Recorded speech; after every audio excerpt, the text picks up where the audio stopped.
Pour un avenir sans hépatite, évitons strictement toute exposition au sang et autres liquides biologiques sans protection. Évitons strictement la consommation excessive de l'alcool.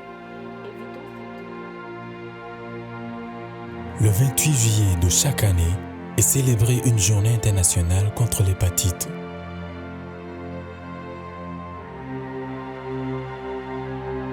C'est une journée dont l'objectif de sensibiliser la population et renforcer les mesures de prévention pour améliorer l'accès aux services de dépistage et de traitement. Cette année, avec son thème « Pour un avenir sans hépatite », il est important de connaître cette maladie et les mesures de prévention.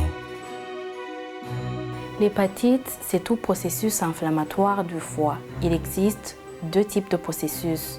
Il y a un processus aigu qui va en dessous de 6 mois d'évolution de l'inflammation.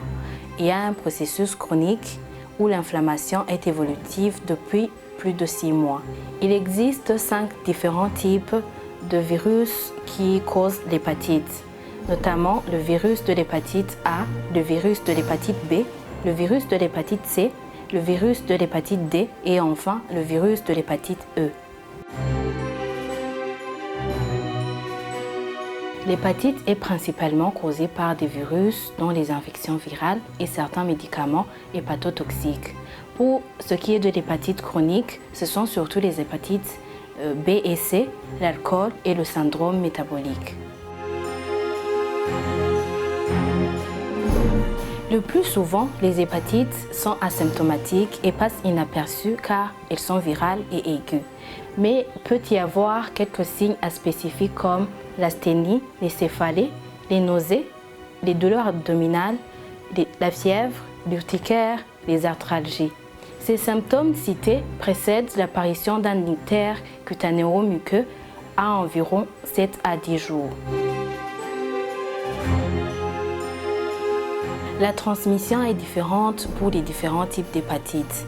Pour l'hépatite à virus A et l'hépatite à virus E, elles se transmettent de la même manière par voie féco-orale, habituellement par l'eau et les aliments contaminés. Pour l'hépatite à virus B et l'hépatite à virus D, elles se transmettent de la même manière par l'exposition à du sang, du sperme, des sécrétions vaginales ou rectales et d'autres liquides biologiques contaminés. Et enfin, pour l'hépatite C, elles se transmettent par le sang lorsque le sang d'une personne contaminée, porteuse de virus, entre en contact avec le sang d'une autre personne saine.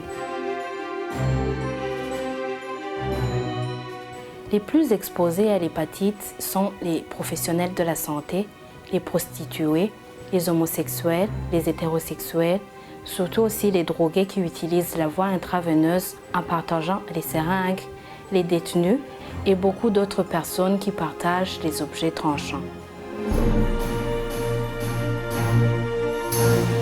Pour la prévention, une bonne sensibilisation à propos de la maladie est plus meilleure.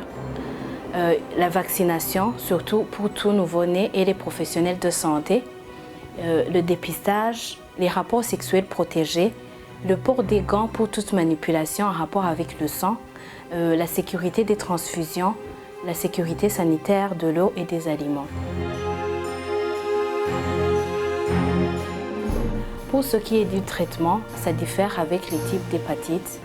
Par exemple, l'hépatite A et l'hépatite E, elles vont disparaître d'elles-mêmes en général. Pour l'hépatite C, elle requiert un traitement avec des médicaments antiviraux. En conclusion, pour dire que le traitement des hépatites n'est pas standard, il faudra consulter les professionnels de la santé pour qu'ils en décident. Pour un avenir sans hépatite.